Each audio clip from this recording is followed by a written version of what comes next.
Good morning, everybody. Thank you for joining us on Cool FM Live for our Cochise County Sports Show.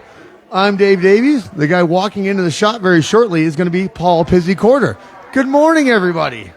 Thank you for joining us for our show, our beautiful show that we've been doing for a long time. We're so happy to be here with y'all.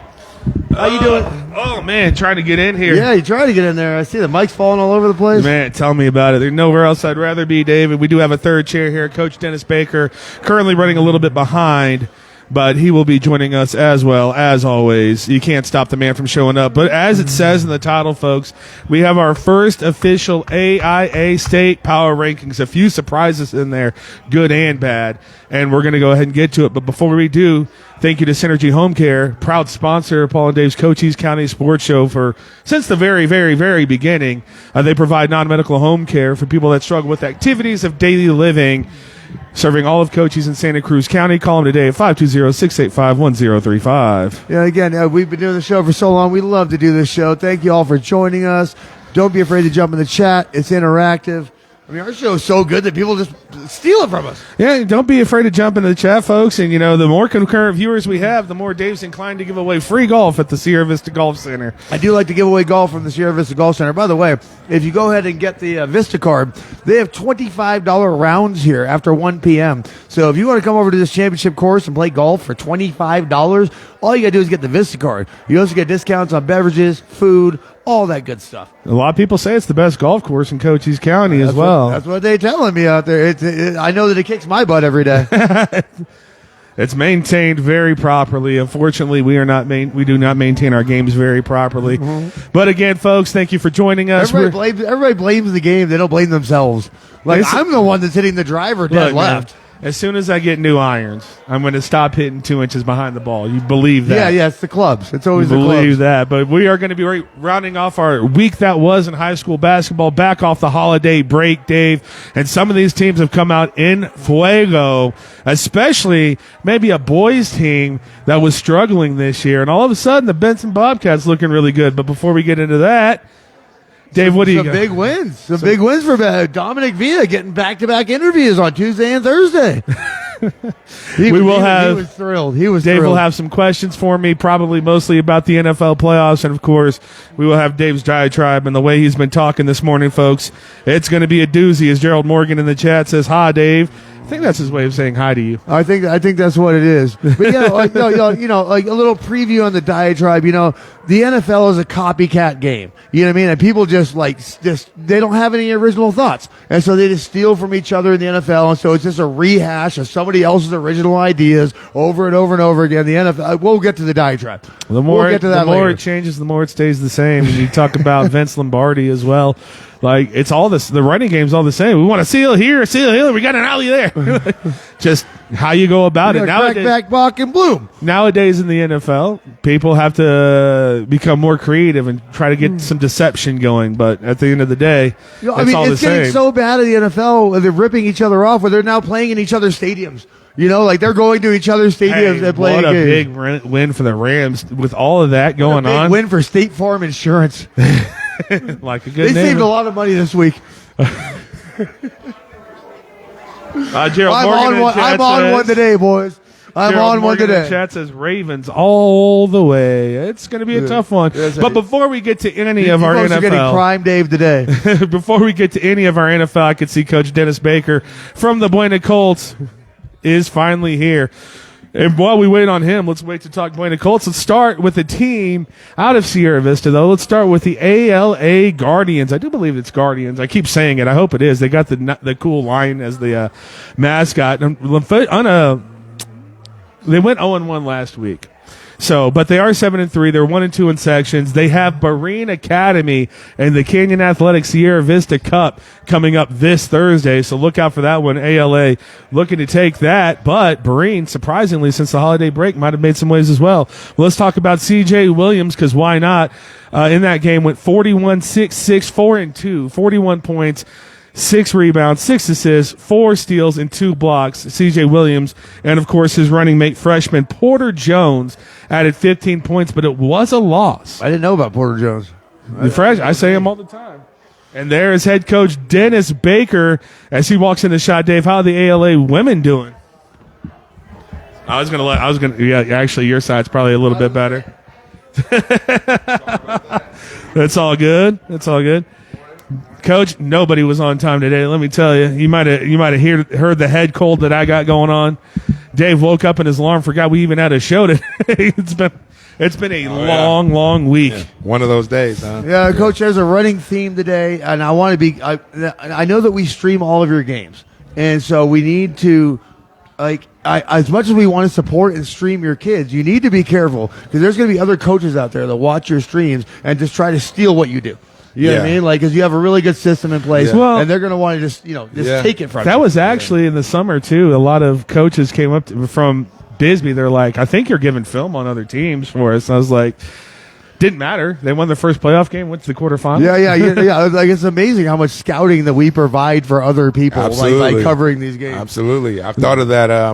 At this point, we're used to it because you guys have been covering our games for a while now, but that thought does come across your mind of how much film was out there and how easily accessible it is for our opponents. But really, at this level, everybody knows you're all doing the same stuff. Anyway. There's only 5 guys on the court. How creative can you be? Yeah, I say plagiarism is very real. So I mean, you got to be careful. As far as people stealing our stuff or trying to, coaches always steal or borrow stuff from other schools and other teams. I love you, Coach. So, I love you. Yeah. Jumps right in without seamless. All right, where were we? ALA female. Unfortunately, I have no information on ALA always. I wonder if they don't field a team. I'm not sure. All right, we'll get over to the even though Barine. I do have stuff on Barine. Yeah, let's get to Barine then. The other Canyon athletic team actually did play a couple of games. They're now 2-3 on the year. They're 0-1 in their section. I do have stats on this. Their last game that they played, they did lose, but Eleni Racine, 22 points, 5 steals. Mariana Sloan, 16 points, 11 rebounds. Oh, there you go. So Barine ladies are playing basketball. They are putting up some numbers. I don't have much on them, but I do have a little bit.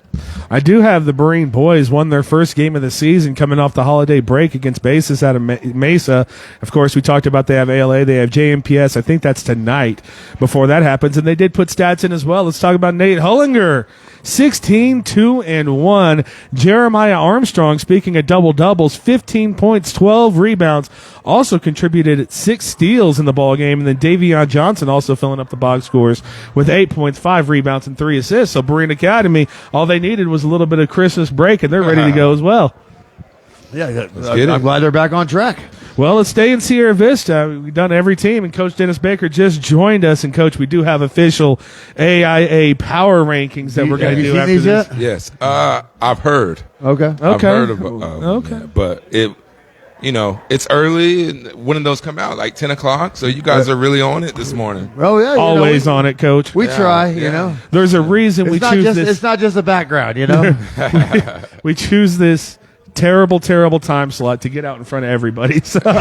Yeah, well, that's a good thing. That's a good thing. You pretty much are out in front of everybody. We try to be. So Buena. Let's talk about the Buena boys first of all, and they are currently 10-4, 2-0. Last week they beat Chola, and they also beat Amphitheater in a game that we were at, and that was a cult party, as Dave likes to say. I have a question about that game. You guys have Flowing Wells and Pueblo coming up in the last 2 weeks. In that last week, Jamin Booker averaged 26.5 points. He had 31. That's it. Against Chola. Well, remember, Coach was playing a lot of the younger kids in the fourth quarter. He had 7 rebounds, averaged 2 assists. Zeus, this was really easy. He had the exact same stat line in both games, 9.7 rebounds and 9 assists. And then shout-outs also to Kingston Clark. This is like Draymond Green of Buena. Thomas Welker and Julian Duran, who also hit double-digit points this week. Congratulations to the boys. Yes, sir. I have a question about the amphitheater game. So your boys are very humble. They're very reserved. Was something said, like, in the end of the second quarter, beginning of the third quarter? Because all of a sudden, Buena turned it on, and it was dunk, get out of my way. Not only in the gameplay, they were Did something happen during that game? Because I know that our boys don't talk. They didn't say anything, but Coach, I think that we had a moment at halftime where we just talked about, how to win and how to compete even when you're already up big or you're better than your opponent. I want to be respectful to amphitheater, but also understanding how good we are, and they may be having a down year or whatever, so how you're supposed to go about your business in games like that. Yeah, if you rewatch the broadcast, you guys were up 16 at halftime, and I was like, this is not the best version of Buena basketball. Yeah. I was like, we're going to come out in the second half, and all of a sudden, you put it on them bad. Yeah, some of it is like, being up 16 at halftime, you would think on paper that's a good thing, but when by the time the coaches got into the locker room, you could just tell the mood of all the players and everything. Everybody was just kind of down. Mm-hmm. It's like, and we've had moments like this where I had to remind our team that get it out of your mind on how much you're supposed to beat somebody by, or how much you should be winning a game because you're so much better than your opponent. And respect your opponent like they're the best opponent that you could possibly be playing right now. And how would you attack these greater teams or a team just like us? And we have to play each and every moment that way. And in the second half, and some of it was a tweak in what we were doing defensively. We decided to be more aggressive and let's just say aggressive when you probably don't need to. But in that time, we felt like, no, we need to because it's more of an attitude thing than whatever. So what you saw was a little bit more aggressive defense pressing in the full court that led to turnovers and dunks, and that got the energy going a little bit. I think that happens a lot internally as well. I like what you said there. A couple points or a couple follow-ups on that point is we've seen countless coaches. It's a different sport in the NFL. Their post-game speeches, let's say they're playing a Cincinnati, a really, really bad team that they need to blow out, and they don't blow them out. Coaches will be like, hey, a win's a win. Yeah. And so going into halftime, the other point was a personal story of mine because we were playing Fort Osage. Shout out Albert Pujols. That's where he went to high school. Okay. And we were playing Fort Osage. They were not good in football. They were good in baseball. They weren't good in football. And we were losing to this team, winless team. And at halftime, we came out and said, that's it. As players, that's it.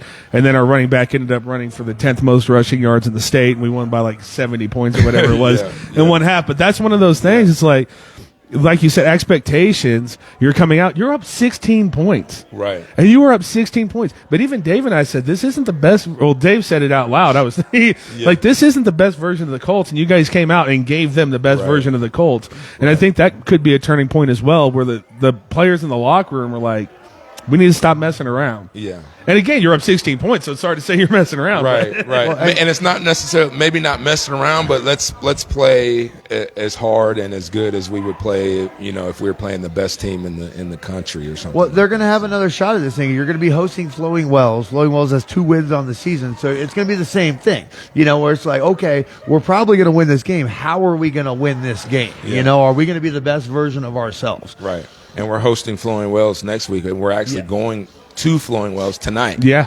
So and Pueblo this week as well for the Colts. Yeah. So these are how far away is Flowing Wells?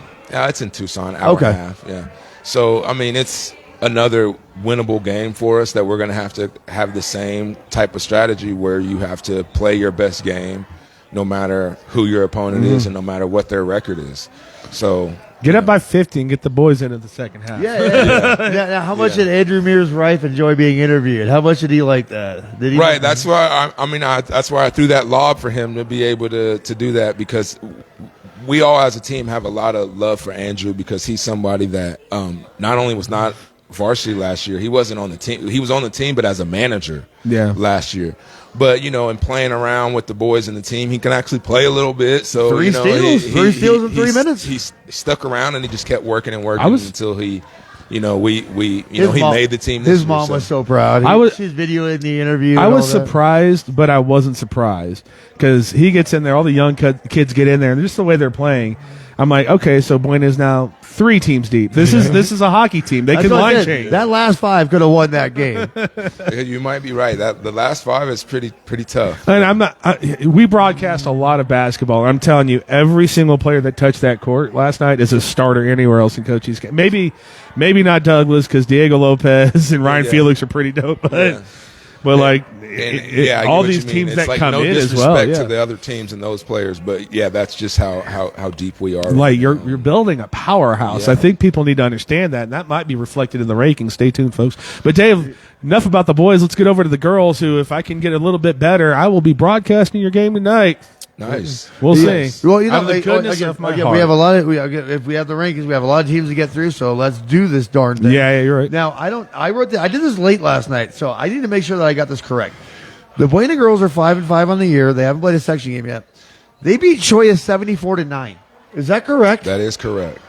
You guys beat Troy as well, by the way. Yes, sir. Top 5. They did 4A lose. team. They did lose the amphitheater 44-32, but they beat Choya 74-9. Yeah. So in that game, Yeah. London Richardson 16 points on 12 of 15 shooting. Oh, those are good splits. 2 rebounds, 2 assists, 3 steals. What else do we have here? She's a player, too. Nevea? Nevea? Yeah. Nevea had 10 points, and I have a Kashari Baker here that also had 6 I've points heard in of that her. game. I've heard of her. Yeah, so yeah, she had 6 points in that game as well. So the Buena girls, they started off the season a little slow. They're 5-5 now. They're kicking some butt. Yeah. So Well, after the holiday break, we say it all the time. This is when the real season begins. The tournaments are done. It's all power games at this point. and I'm going to transition that over to what would be our 1/1A best team in Cochise County. That's going to be the Douglas Lady Bulldogs. 16-2 on the year. Last week they beat Thatcher. They beat Rio Rico. They beat Desert View 62-19. You could just say played, and I then was we gonna know say, that they were beat any them. of those games close? They're playing at Catalina this week. I don't have any game stats. Scarlett Ruiz 13.8 points on the year. Carolina Anguiano 7.6 rebounds. X factor. Francia Rubio leads the team and everything else. They have more than a big 3, but definitely the X factor of the big 3 is Carolina Anguiano. We talked about it with a few of our teams in Cochise County last year. You need someone tough. You need someone physical that'll stare you down after you hit elbow them in the face, That and would that's be her Carolina, yes. for yes, sure. yes. Yeah. So tell us about the Douglas boys. Well, Douglas boys, Coach Baker knows all about the Douglas boys. I didn't know they're how good. close knit you guys were. Yeah. Because you hear in the tournaments, the boys they're hanging out together, Yeah. and they just keep talking to each Yeah. other. So Yeah.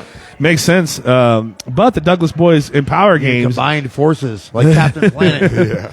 5-7 on the season, not including the tournament games or anything outside of there, because we saw them get to 2 finals. Douglas boys 5-7. They're 1-0 in sections. They were 2-1 last week. They lost to Thatcher. Big loss for the Bulldogs. But Do they we did need to show back up and do more games for you, Douglas? They did beat Rio Rico and Desert View. There are no stats on the week for the Douglas Bulldogs, but 2-1. I think that's after the holiday break as well. 1-0 in sections. Douglas looking pretty good. Let's go ahead. Show needs to get those stats in there, brother. Transition over to They'll be better. They played in some tournaments against some bigger schools and stuff. Once they get into their section games and stuff, they'll win some more games. And there might be a little bit of one thing we like to say is the most disrespected team in Cochise County is the Douglas Bulldogs and Lady Bulldogs at all times. Maybe that's the same. Stick around, folks. We're going to go through the rankings in a moment. So let's transition over to the 2A teams, Dave, and let's start off alphabetically with the Benson Bobcats. Benson Bobcats, the boys. Remember, they were 4-13 at one point. 4-12 at one point. They're coming on. They're 2-0 in sections, and they're on a 3-game winning streak, and those 3 games are against the Wilcox Cowboys. Yep. The That was a St. big game. David we were at that game. The St. David Tigers. I was at that game. And the Tombstone Yellow Jackets. So big section games in St. David, a big win as well. We do have some stats for the boys. Mason McIntyre. I don't think we called out his name a lot, but I don't think we realized how good of a game he had against the Wilcox Cowboys. 12 points, 10 assists, double-double, 10 rebounds rather, 3 assists, 4 steals, and 2 blocks.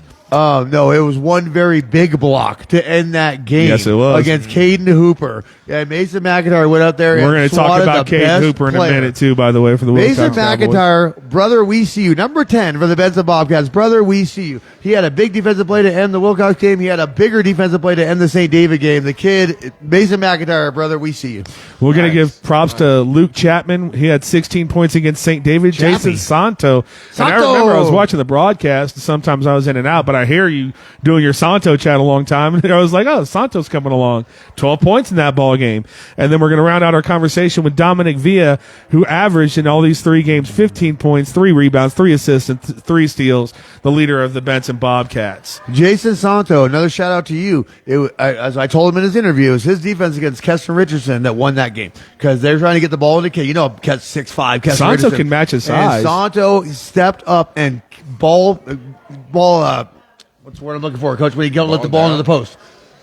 Post entry? His lacking a post entry. He would not let that ball get into the big Keston Richardson. Jason Santo, his defense won that game. His defense on the post. Yeah, his defense on the post, yes. Yeah. And he scored 12. And he wasn't getting a lot of minutes. So, Coach Montillo, shout out Coach Montillo. I know he watches our show.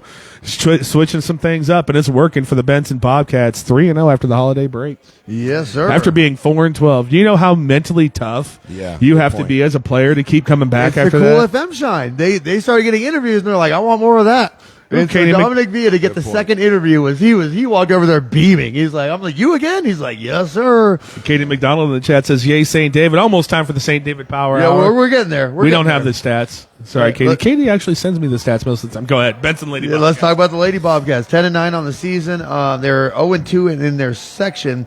They lost that Wilcox game, that heartbreaker. Oh, my goodness. 50-47. They lost to St. David, 45-34. They lost to Tombstone, 53-48. And you know what that means. They only lost by 5 to Tombstone. So that means St. David as well.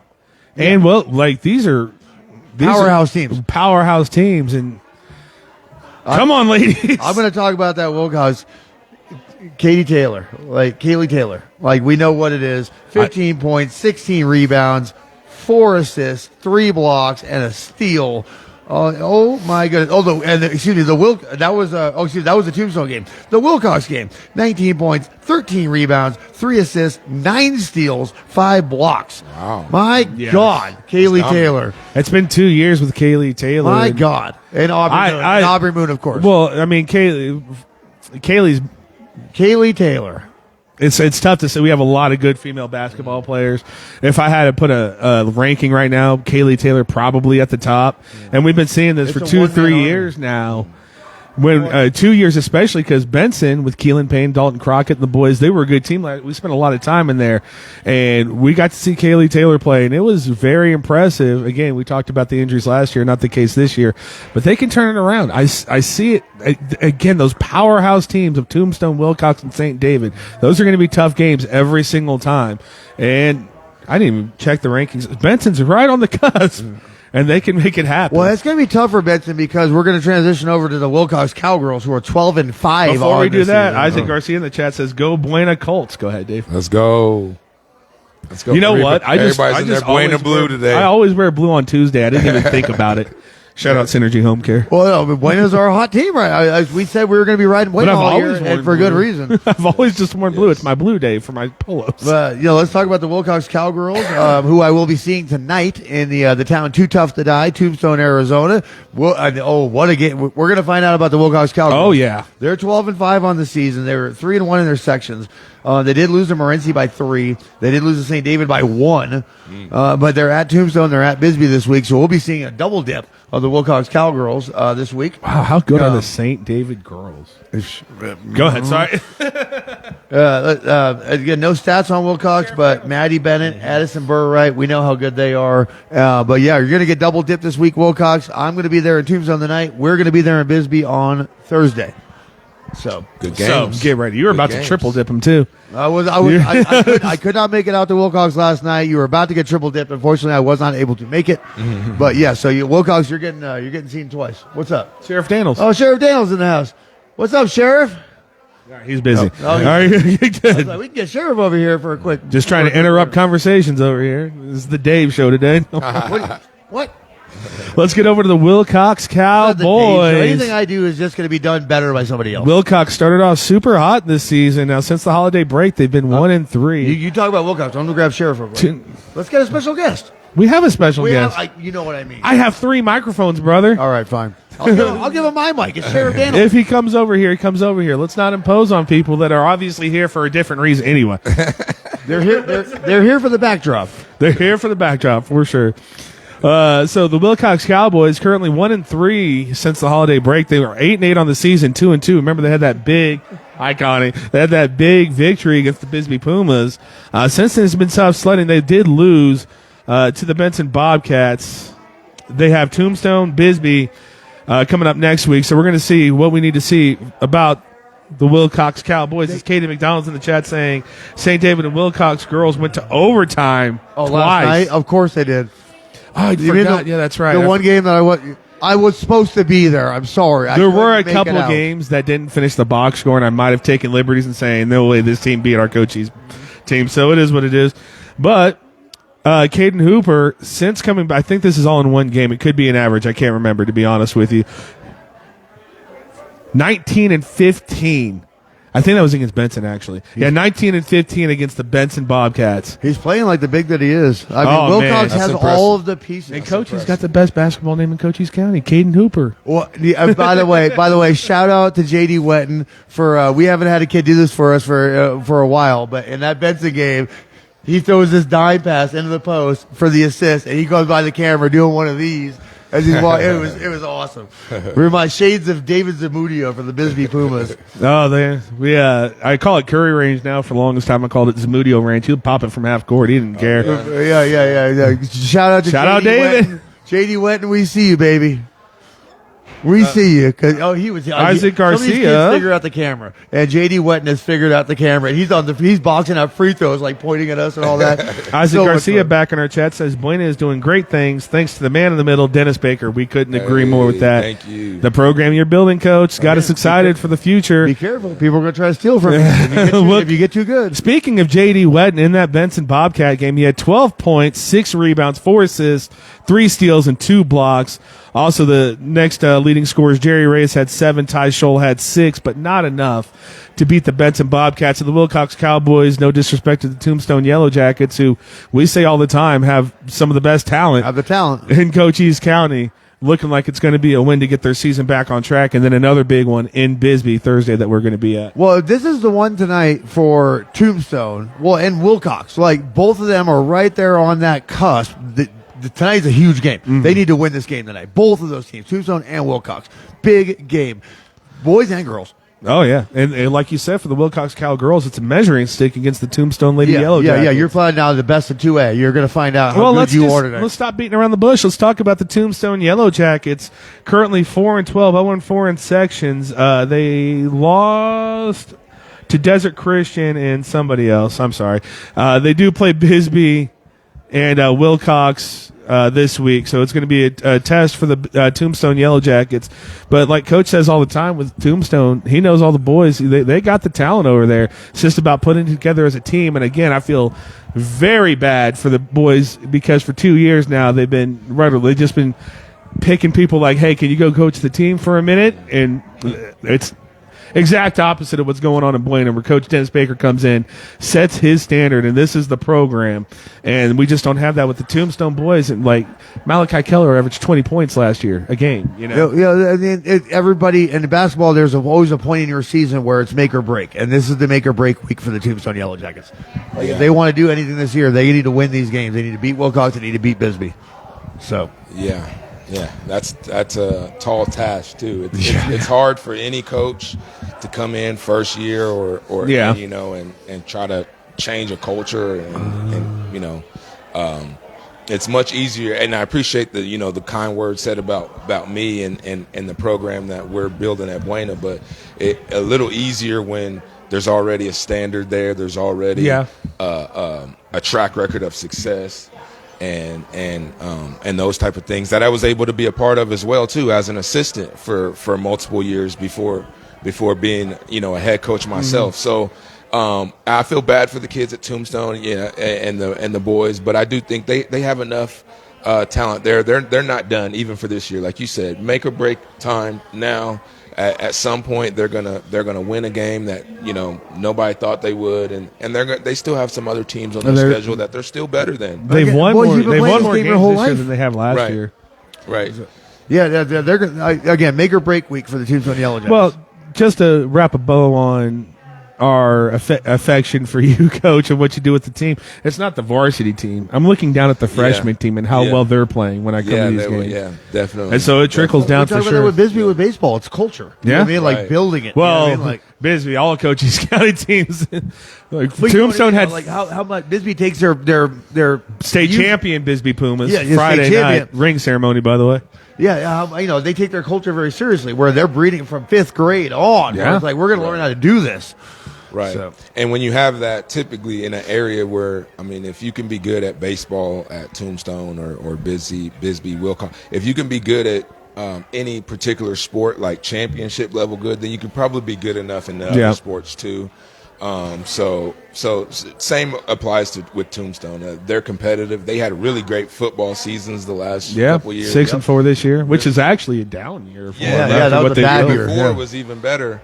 And I know baseball is really good. So basketball will eventually come around. You know, they need some stability there at head coach, and that's not really the kid's fault or even really the school's fault. No. Sometimes it's just the situation that you're in. And you're in Tombstone, Arizona. It's a very small town, and getting people to go off the beaten path to it could be a little bit of a challenge. Right. And not just in sports, but any industry. There's a restaurant I worked for. We didn't have a general manager for 6 months because nobody wanted to move down to Sierra Vista. So it can be tough. What a segue. So for such a small town, explain to me how the Tombstone Lady Yellow Jackets are 17-3. Exactly. 6-0 in their section. Brooklyn Penrose. Woo, you can't rate these. Rachel Thursby, Briella Schuler. Oh, we're getting there. Do you have the freshman? Golly, I keep forgetting her name. They beat Desert Christian 53-15. Shout out Coach Valenzuela. How'd they score the 15?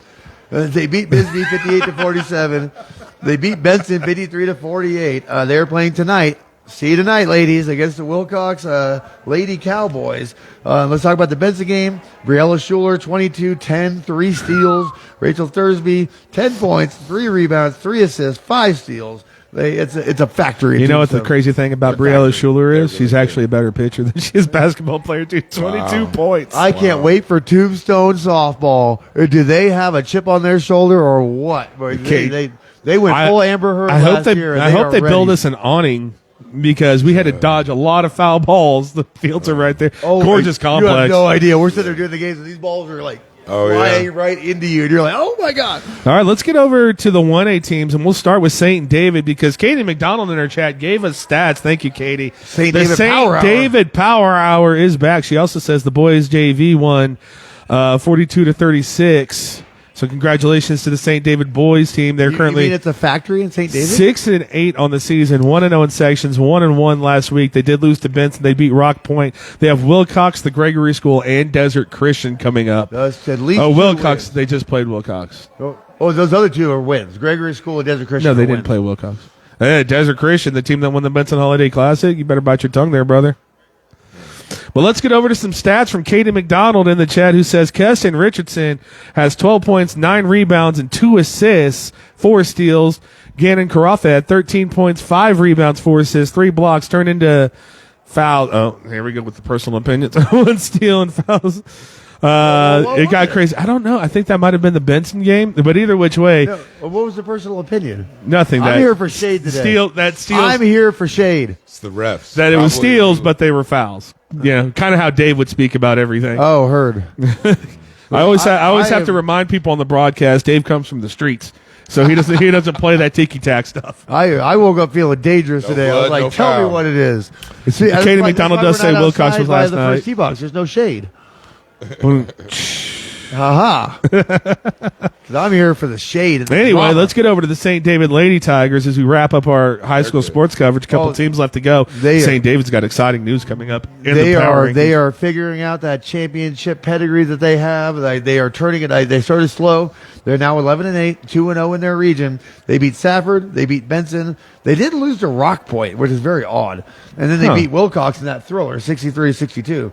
Again, I got no stats on them, but we know who it is. Emmeline Hawkes, Gracie Crockett, Paige Evans, by the way. Hart. And Emma Hart. Paige Evans, you had some big games this week. We saw you, Paige. I saw you. Don't. I got no stats on you, but trust me, Paige. I saw what you were doing out there. I see everything. Yeah. Everything. The St. David Lady Tigers. Maybe we slept on them a little bit. You never know. They're the champs. The Valley, We're we're going to get over to the Valley Union Blue Devils, and then we'll wrap up our coverage with the San Simon Longhorns. Tag everybody, folks. We're just a couple teams away from revealing the official AIA state power rankings for boys and girls basketball. Currently, the Valley Union Blue Devils 0-8. They went 0-2 last week. I thought they had a shot against Duncan. Unfortunately, not the case. And shout out to Clarissa Sotelo, because she was streaming the Bisbee game, so I was able to see that the Bisbee Pumas did beat the Valley Union Blue Devils. They did in a thriller. 0-3 in sections. They have San Simone and they have Baba Kivari coming up, which I'm going to go back calling Baba Kivari, because that's what they should rename their city, because it sounds so much better. But again, we always talk about it, the Valley Union Blue Devils transition. They lost a couple of their big players, and they're just going to they lost their biggest player. It's like the Tombstone Yellow Jackets, where they're just going to have to get someone in there and build that culture, like Dennis Baker, who humbly said that he had nothing to do with it, but we know he did. Well, I appreciate it. Buena wasn't winning like that before there was Coach Baker. I'm gonna let you know. Appreciate that. Like Buena's always been a culture. You know what I mean? But they weren't winning like they are winning now.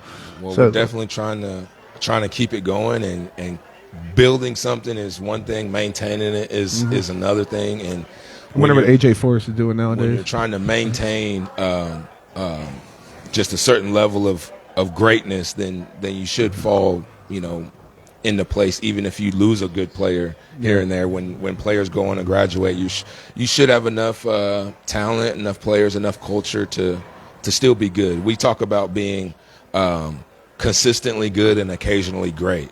And that's the reality of high school sports. That's what you want. That is why I get frustrated at golf. That's exactly what I'm trying to do, is just never be bad. Yeah. I'll tell you, listen to Coach Baker. Mike Tomlin wishes he was Coach Baker.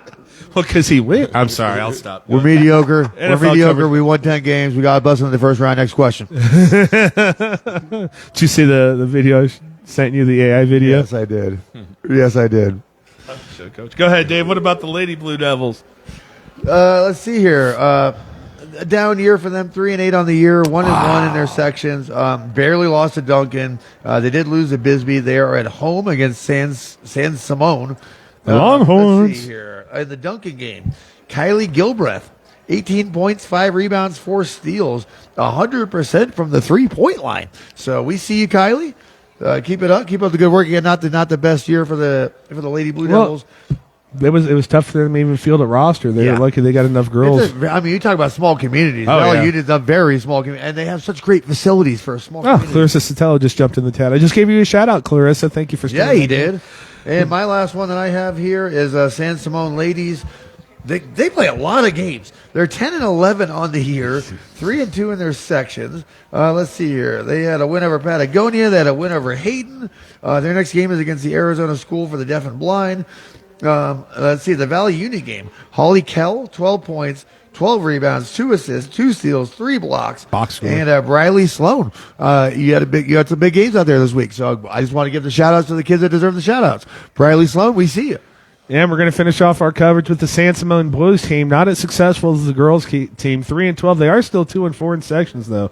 They went 0-2 last week. They did lose to Patagonia and Hayden. If you know Hayden, the buzzsaw football team that wins the 1A state championship every single year. I know about Hayden. Yeah. St. David's they're coming. St. David's coming, man. Don't you worry about that. They're the new Phoenix Christian. Like, I'm tired. But again, like you said, Arizona School for the Deaf and Blind, Valley Union coming up for the boys. No stats on them. That's going to round out our coverage of the individual schools, the high school sports. And before we get on to the rankings, Coach, I want to know: in basketball, do you participate in 5A and Open playoffs separately, or can you only choose one? Like when you make the playoffs. When the Buena Cold boys team makes the Open, if you lose in the first round, then you would go to your class state playoffs. So you have to pick one in basketball. You don't pick. If you get selected to go they to send you to the Open. That's it. You're going to. So you're playing 6A and all that. Correct. But if you lose, then you'll go back into your. That was the big point of contention against Marana. I have a question.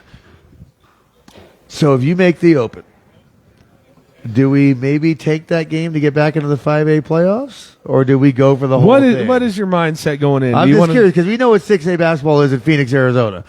So they know. I'm just curious. You never tell you, we're going to lose this game. You know what I mean? But do we lose that game to get back in the 5A tournament? That's a slippery slope to get your boys motivated. It's definitely a slippery slope. I think to be in the Open is such an honor, but also it would be a testament to how good your team is. Oh, true. 100%. I think all good teams have to be a little bit delusional on believing that they're even better than they actually are. And so if you're a team that's in the Open, not only are you good, you believe that you're better than you are. So you're trying to win every game, and you think you can beat anybody. Nobody with the real – it's easier for us as fans of a game or fans of a team to sit and say, I'd rather lose this game so that we can play here. But the competitive nature of the player and a coach in the game, they're not going into any game trying to lose. No, and that just sets a bad precedent for your program because it's like curious because you could win the 5A tournament. As a fan, you do feel that way. We're not going to take this game seriously. Well, then it's like beginning of the season, you don't have power. Where do you draw the line? That's right.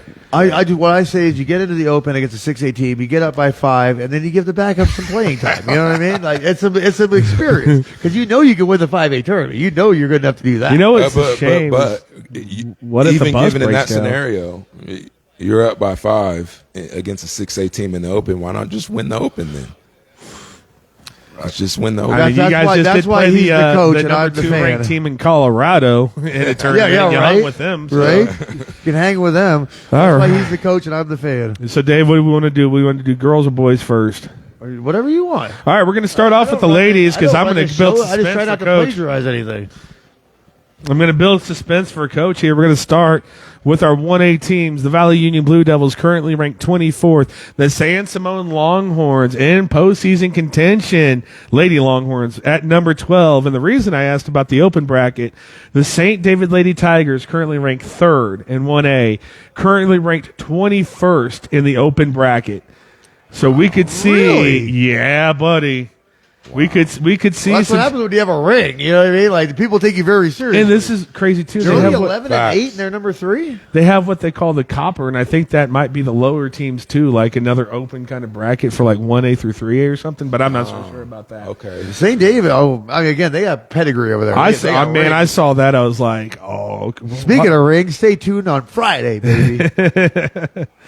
Going over to our 2A teams, the Bisbee Lady Pumas currently ranked 32nd. The Benson Lady Bobcats 28th. The Wilcox Cowgirls in postseason contention, as you would expect, number 12.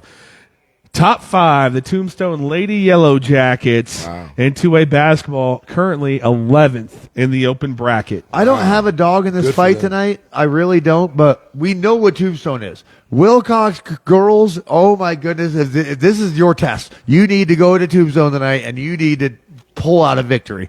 Like, I don't have a dog in the fight, but we know what Tombstone is. They're going to be in the playoffs. Yep. The Cowgirls, this is their test. Like, they've been working this year. Tonight's the night. Like, go figure it out and go beat the best team in 2A basketball, the Tombstone Lady Yellow Jackets. Transitioning to our 4A team in Cochise County, the Douglas Lady Bulldogs, the most disrespected team of all time, currently ranked 13th in 4A and 38th in the open bracket behind the Tombstone Lady Yellow Jackets, who they beat handedly this year as well. Surprising. I sure hope there are some Lady Bulldogs out there watching this, because that is ridiculous. You're the 1A program in Cochise County. I was going to, I was going to tell you to set up the Bulldogs and Buena hat. Well, we don't want to showcase the Buena hat. Shout out Sebastian for the hat, but we really need a real Buena hat. Wow, we really need a better Buena hat. We've grown enough. I think we can ask now. What was that ranking again for the Lady Bulldogs? 13th in 4A, 38th in the open bracket. Okay, he says, Dave, not happy about that. You better put that on your bulletin. Really good 4A girls teams. Yeah, they must be playing the WNBA teams or something. I don't know what's going on right now, because we've seen the Lady Bulldogs. We know what they are. So, sure, 13th, you say, huh? Sure. Whatever you say. I didn't know Sue Bird was playing 4A basketball right now. I had no idea. That's Cheryl crazy. Miller coming back. Yeah, that's crazy. Cheryl Swoops. Oh, man. What a time to be alive. Chivico Whole Squad's out there playing 4A basketball. Oh, not Lawless. Leslie. Lisa Leslie, thank you. You know, Chivico Whole Squad was my favorite college player. Like when she played for Tennessee, she was so good. Katie McDonald. We will be R.I.P. discussing Pat NFL Summitt, shortly. Don't hold. We're not. Coach and I aren't going to hold back on the Rams versus Vikings. Let me tell you about that one. Going over to the girls, Buena Colts currently ranked 25th in 5A, so they got some work to do to get back into the postseason. They're coming on though. They are coming on. That's going to get us over to our boys team. We're going to save the best for last. Oh, that might be a little bit of a spoiler. Okay. The Valley Union Blue Devils in 1A currently ranked 43rd. The San Simon Longhorns 32nd. And the St. David Tigers 18th. And I cannot remember in basketball if it's 12 teams or if it's 18 for the boys. So either which way, St. David's still on the cusp of a postseason They're right berth. there. Just the way they are playing, they're just losing these close games. St. David is right there. We'll get over to our 2A boys teams. Playing really well this year. This is going to be a little bit interesting because for the last couple of years that we've been broadcasting, Benson, Wilcox, and Bisbee all been postseason contenders. But currently, the Tombstone Yellow Jackets ranked 50th, the Wilcox Cowboys 34th, the Bisbee Pumas 32nd, and the Benson Bobcats 31st. No teams, unless they win their section, currently in the playoffs for Cochise County. No trip to Prescott? For 2A. I want to go to Prescott. Bisbee, step it up, baby. Come on, Lopez. Let's get over to the most disrespected team in Cochise County, the Douglas Boys Bulldogs, currently ranked 26th in 4A. Diego Lopez, Ryan Felix, Elmer Maitreina. Coach, you're new to the show this year. They've been doing this to Douglas for years. Really? They do this to Douglas for years. In the 4A Geo region, it doesn't matter if you win your region, you don't automatically qualify for the playoffs in football. And Doug is really. They slap Douglas down every baseball, football, basketball. It doesn't matter. They just slap Douglas down. They don't like Douglas, Arizona. I don't know what it is about Douglas. What, 26? 26. All right, let's end on a high note. The Buena Colts, what Coach has been waiting patiently for this whole time, currently ranked 5th in 5A basketball and 18th in the open bracket. The only boys team ranked in the open bracket, the Buena Colts. One kid over 6'4". Right. And Zeus is barely, 6'3". barely. I don't know if you heard this during the broadcast. The team my prep team that I played for when I was in high school, we had a 6'5" big, we had Will, who was 6'3", and we had me. And that was it. And a bunch of guards. We used to play inner city teams from LA, lobbing on us from half court, 6, 7 guys. We'd smoke them by 50. Like, size doesn't matter. You know what I mean? We proved that when I was playing. Size doesn't matter. You know, and Buena, we might not be the biggest, but you have those boys playing team basketball. And they look good, and they're buying into it. Like, they're all buying into it. It's all that's what you need is, you know that. Get the kids to buy into what you're selling, and they are buying in a big way right now. Yeah. I think sometimes, they have that phrase or that saying, it's not the size of the dog in the fight, but the size of the fight in the dog. That kind of relates to Buena basketball because, we don't have a lot of tall guys and bigs, at least not right now. So, but you need your smaller players, if we're going to call them that, to play bigger than they are. So, guys like Jamin Booker and Jesus Pacheco are basically guards. And, Yeah. On the next level, Booker would be a guard. Yeah, especially at the next level. These are guys that are 6'4" and under, and they're asked to play big for us and play against other bigs. So as long as they're able to do that, and with the effort and energy and athleticism that they're able to, then we're able to play Buena basketball, which is more of a fast pace. We like to run and get up the court and run in transition. We want to be scrappy on defense, and that's our strategy, and that's our culture. So there was a play in the amphitheater game, and you'll never see it on the stat lines, where the ball could have gotten away from Booker. And Booker, not only did he snatch it back, but then corrals it to go right into the dribbling. Do you know what play I'm talking about? I do. And that was where you're like, okay, that's a basketball player right there. It's not just athleticism and not just making, like, the fact that he was able to corral a bad pass and go right into a dribbling motion where I'm like, okay, that's impressive. Yeah, no, we call them what I'm talking about. It was the third quarter. We call them splash plays where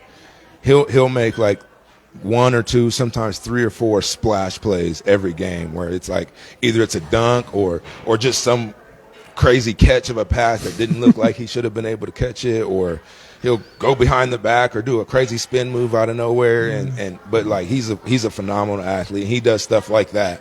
I know the play you're talking about. Where he can, it's a basketball play. It's a basketball. Yeah, we're calling Zeus Big Zeus, by the way, after your comment. I just wanted to say that. Yeah. I've been waiting to get that out there. I have a friend of mine. He's a basketball guy. And after that game that night, I was getting into the second half of that game, and I knew that he was coming over, so I waited for him. And he's not familiar with basketball. I'm like, no, I think you'll enjoy this.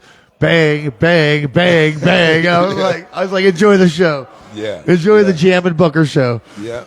What, 5 dunks in the third quarter? Yeah. 4.5. Excuse me, 4.5. When he gets it going, when he's locked in, mentally focused, he's the best player. Let him know I want a 360 when he starts doing that. You know what I mean? Like, all right, let's go. Let's do. You keep talking about practice. I want to see this. I know what because he's literally 6 inches above the rim. Do you want to get him a butt chewing from coach? Yeah, he could do a 360 in the game for sure. Practice. Let me know what your next practice is because I need to come watch this. Right. I'm not kidding. I'm not kidding. He's explosive in practice as well, even more so. The funny thing about it, to give you guys some insight on something you probably don't know, he probably misses more dunks than any player that I've coached. Not in the games. Not in games, right? Because he makes them. Have we measured his vertical because yet? in practice he'll try to dunk things that a normal person Sure. That's what practice is for. And so he – but, you know, he's – oh, my God. He's gotten even better at that. And like I said, his level of athleticism – I mean, I'll put it this way. Right now, I think numbers-wise, he's leading our team in scoring. He's averaging about 18 points a game, shooting 60% from the field. That is crazy. If you were to just take that, like that's any college coach out there, I'm talking all the way to D1 level. Yeah.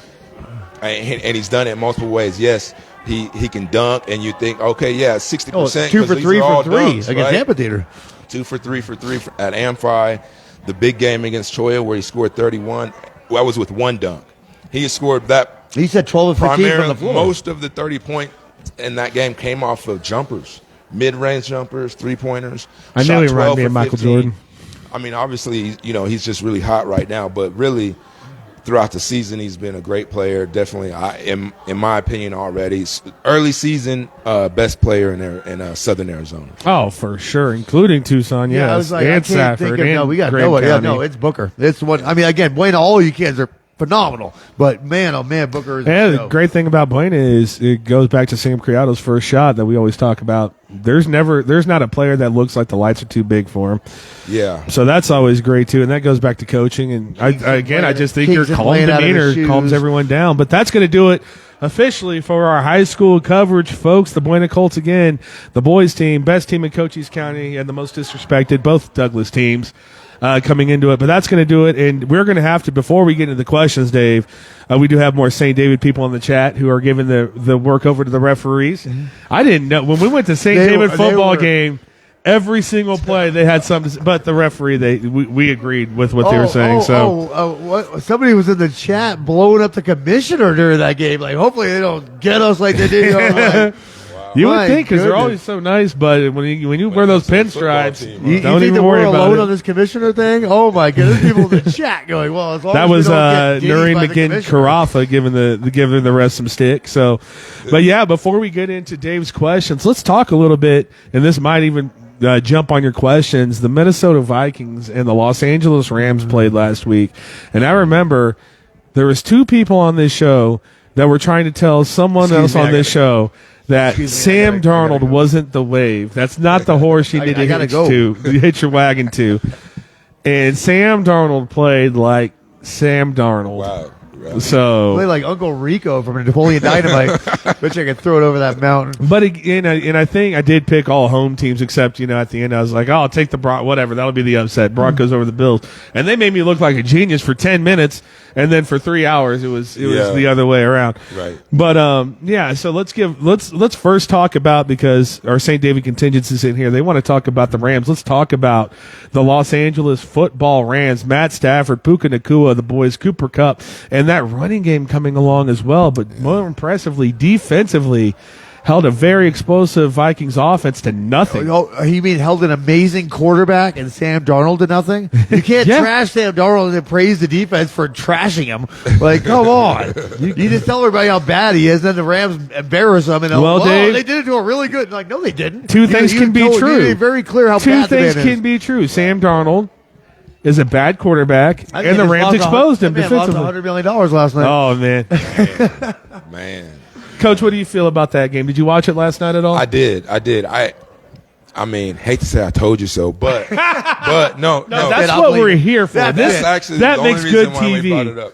But honestly, no. It's not every day that I'm wrong, okay? I agree with what you said. Both can be true. I think Sam Darnold is not great, but at the same time, Minnesota's offense had been great throughout this season.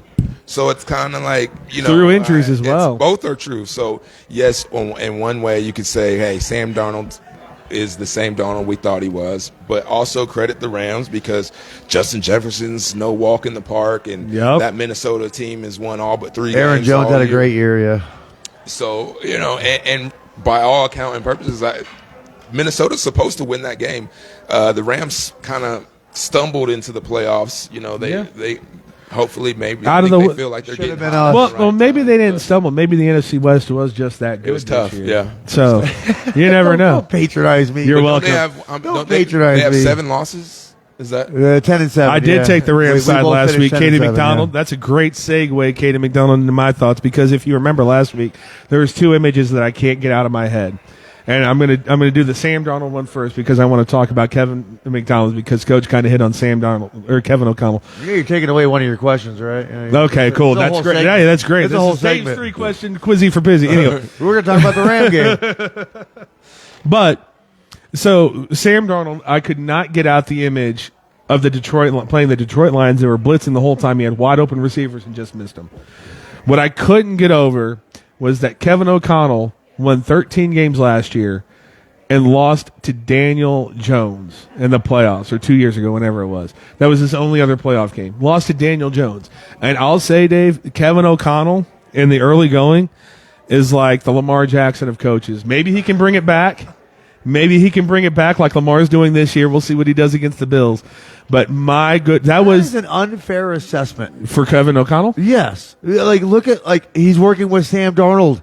And he won 14 games. And he had Kirk Cousins as well. Kirk Cousins, king of the mids. King of the mids. Man that I've been yelling at for 10 years. And he's doing it with minimal production out of the quarterback position.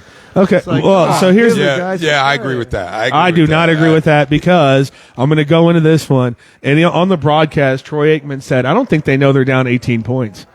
And they were down 18 points. There was 8 minutes to go in the ball game. They're way too casual. They're casual. Yeah. They're running the football. Yeah. You have to score 3 points. There's not a 3-point extra point yet, which I'll get into. I think there needs to be a 3-point extra point. You move it back to where they kick the extra points and go for 2. Yarder. Bam, there you go. Or that. But the game management, the mismanagement from Kevin O'Connell, I'll just never get over it. And there's coaches that do great in the regular season. Mike Tomlin, we can talk about old school Marty Schottenheimer. He made that a thing. Next question. There's coaches that are great in the regular season that fold in the postseason, and it looked like Kevin O'Connell. The lights were too. Every time they showed him, it looked like he was wide-eyed. Looked like Mr. Limited. He was the exact antithesis of every Buena player. When the time comes, they're going to make the play. That was not Kevin O'Connell. But that could be true. But what he's saying too. You got to credit, and especially in playoff football, who the quarterback is. Well, Dave, I do want your opinion. Why we felt like, or at least why I felt. Sorry, reason at least why I felt like the Vikings had a chance. I mean, didn't have a chance is because I was looking at. I'm sorry, you got Aaron Jones, Justin Jefferson, Jordan Addison, T.J. Hawkinson. I don't care who your quarterback is. Figure it out. But most teams don't. Lamar Jackson ran the ball 500 times because they didn't want to throw it anymore. Figure it out.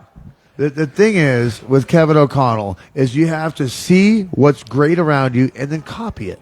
And try to be like them. Okay, so I don't want you to go into the Vikings. Coach and I talked about the Vikings. You are in the NFC West. That's my last one. You know exactly about this Rams team, Dave. I want you to tell me, and Katie McDonald in the chat, who's our biggest supporter out of St. David, do the Rams have a shot 100%. at winning this Super Bowl? 100%. Why? Sean McVay. Like, again, they've been salary cap purgatory for years, and they did it to themselves. Matt Stafford. That's the reason why I feel like the Rams were better than the Vikings is the quarterback. You could put a lot on McVay. Stafford's a G. Or the coach. But really, who had the better quarterback in that game? Well, what I'm saying is they're doing this almost undermanned because they're rebuilding from that salary cap purgatory where they sold their souls to win a Super Bowl. We've seen it happen before. All those bad they're still playing players that don't play. Yeah. They had no draft picks, and somehow. I can't believe the Chiefs fan isn't giving more credit to the quarterback for playoff Stafford football. Is a G. I love Stafford, but this is I want Dave because he's in the NFC West. He sees this team twice a year. If there's one division he knows, it is the Rams. And for us, like Coach said, going into the playoffs, it looked like the Rams were a little bit middling. But you have a different opinion. There's the thing with the Rams though is let's not forget at Week 17 they beat the Niners 10-6. So the Rams have their games where they just don't show up. Maybe that was a good defense. But I think it goes back to what they only Coach scored says. 10. I mean, against an undermanned Niner team. Yeah. Coach says the Rams quarterback, have where they just don't show up. Like they just quarterback, coach. They're going to figure it out. Yeah. And what people do forget is there are levels to the season. Like if you are, let's say, Detroit Lions from a few years ago, you're just trying to win games in the season. Yeah. The Detroit Lions this year, although. No, that's a bad example because they're showing every card they have to play. But there's teams like the Rams who know they didn't know they're going to be there, but they reserve some things for the playoffs. They reserve their A game for the playoffs because the expectation is not playoffs; it is Super Bowl. Yes, yeah. Even for the Rams, who again came in the 10-7, 11-6 this year. 10-7, yeah. They tied with Seattle. Who won that last game, by the way? They rested their players. I mean, it's only bad when the Chiefs. Jimmy G's been to the Super Bowl, right? But Jimmy G's been to the Super Bowl, right? Katie McDonald says you guys are the best. Thank you, Katie. And let's not lose sight of the non-football side of this, where the Rams had to play with their friends, family, everything they know up in flames in L.A. Shout out to the Arizona Cardinals as well for sending 2 team planes, all their team buses to grab the Rams and bring them into their own stadium, which I'm sure was like tough to even swallow. Like there's going to be a playoff game this year and it's not going to be our team. Yeah. But credit to and everyone involved in that, and to come out with everything going on and to play that kind of a game against the very first 14-win wild card team. That was incredibly impressive. I already made a State Farm joke, right? Wow. Oh yeah, I'm not privy to the Twitter, so I don't, or the social media posts. I haven't looked at them yet. What? Is it okay to put it on the show, or am I going to get mad if you say anything about why you keep referencing State Farm? No, it's fine. Okay. All right. Well, so you eliminated one of your questions. So I got the big one for you. We get the Super Bowl in the divisional round. Who wins, Baltimore or Buffalo? Ugh. That's the Super Bowl. You know, the divisional round. Someone put it on social media today or yesterday because I was struggling to get up today. You might hear it in my voice, but yeah, you and me both. So yeah, someone put it on social media where it's just like there's a triangle. The Chiefs have the Ravens number. The Ravens have the Bills number. The Bills have the Chiefs number. So if you go by that, it's going to be the Ravens. When you look at it in depth, the Ravens have the best offensive roster in football. And Zay Flowers, I think, is going to come back this week. I think they play Sunday, so that gives them an extra day. Yes. And if Zay Flowers comes back, the Buffalo Bills have had a great season. And I said they were my biggest worry in the AFC. But when you look at it, in the playoff game that they played, James Cook had a great day, but it's so Josh Allen-centric.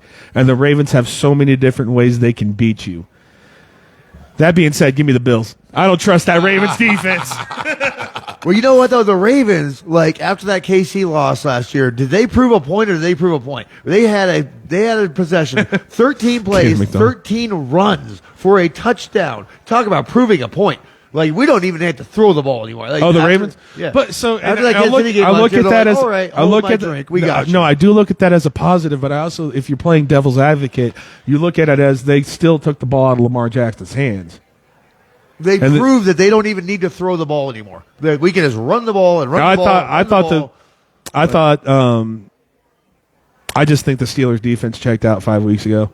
They have not been the same defense. You talk about how bad the Chiefs' offense has been. They ran up and down the field at 29, and if they didn't slide at the end, they put up 30 points on them. And that's the Steelers' defense that was beating Joe Burrow earlier in the season. They beat the Ravens, or no, they didn't beat the Ravens this year. But the other team I can't think of. Doesn't matter. But anyway. Oh, the Steelers got smacked like a baby. Samantha Miller in the chat says Taylor Swift is going to win the Super Bowl. She absolutely is. Oh, I love, that's why I'm married to you, baby.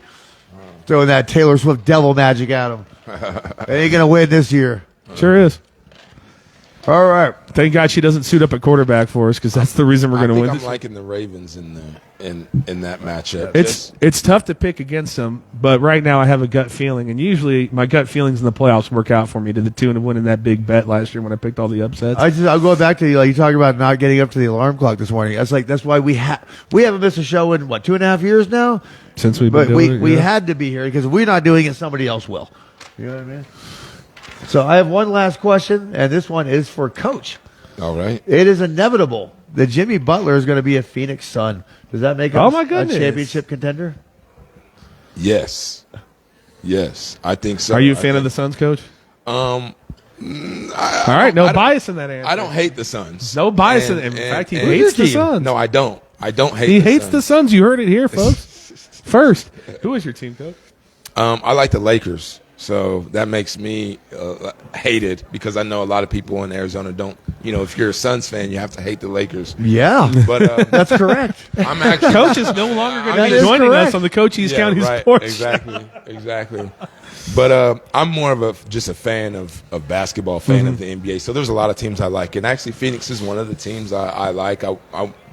I'm not going to go buy a Phoenix Suns jersey and all that, but I go to their games whenever I have a chance, and I really like the team. I love Kevin Durant, and I think they're a championship contender now. I honestly do, even though I think that it's not. With Beal? Katie McDonald says the Pistons are going to win it, by the way. What? They still have a team? Yeah, they have uniforms and everything. I think eventually they have enough talent between Booker and KD that they're going to get to the playoffs and they can win playoff games. But I think Jimmy Butler, and what we talked about last week, a mentally focused Jimmy Butler that's focused on winning for his own brand. A good half a year he gives you. Yeah. You see what you did, Butler? Now this is what people think of you. Gosh, yeah. I love Jimmy Butler, but you're right. You're not wrong. I do too. You're not wrong. And He's a very me guy. Yeah, but I think that'll be.